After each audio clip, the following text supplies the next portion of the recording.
بگاری بیا شما بیا. خیلی خوبه. ببینید همین که انجام میده خیلیه عزیزان، خیلی سخت. اشکالی نداره. شما حرکت رو عوض میکنیم. قطعه مینوازم، ساز ترومپت.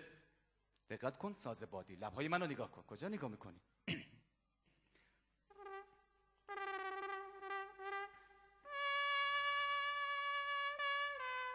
چرا اینجوری نگاه میکنی؟ به لبهای من نگاه کن، به چشمای من نگاه میکنی. حالا بزن.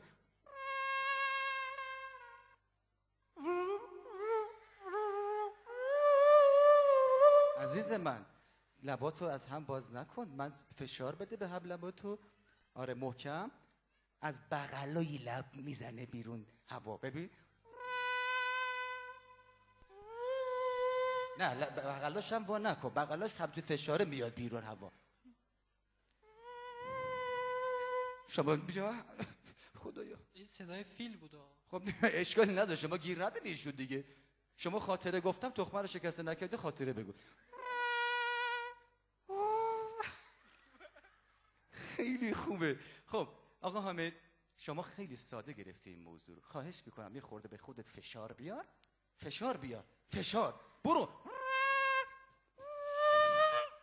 خوبه. یه دست افتخارشون بزنید. شما خلبان شو حامد خان.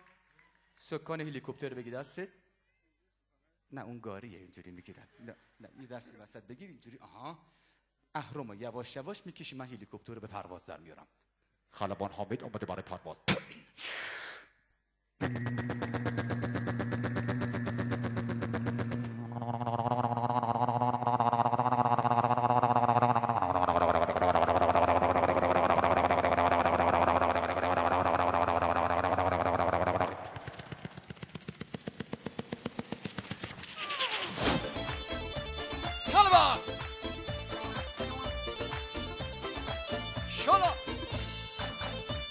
خیلی خوب بود. هلیکوپتر ما رو به سقوط انجام میدی. چرا به هوا نگاه میکردید؟ باید جلو تو نگاه میکردی. خوردیم به کوه البرز. خب اشکالی نداره. حامد خان من به شما تبریک میگم. یک بار دیگه اید رو از شما تشکر میکنه. همینقدر که قدم رنجه فرمودید و به روی صحنه اومدید. جایزه هاشون کجاست آقای میرفندرسکی؟ جایزه های خودم برم بردارم. کجا رفت؟ تا جایزه هاتون رو میارن. جایزه سنگین میخواد. من خودم یه تراول به عزیزان عیدی میدم چون عید هست. با اجازه شما. خدمت شما. جایزه هاتون هم هست البته. الان مسئولش میاد و من تقدیمتون میکنم. تو که حس قشنگ حالمی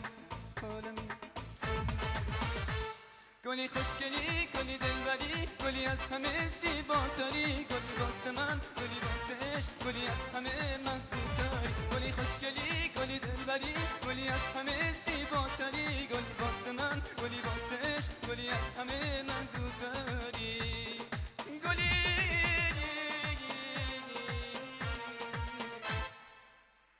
به افتخار عزیزانمون خیلی زیبا و صمیمانه دست بزنید. خیلی خوش آمدید.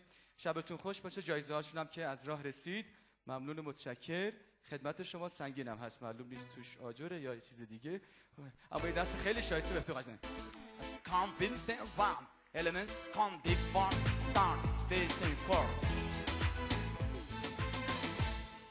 متشکرم. خب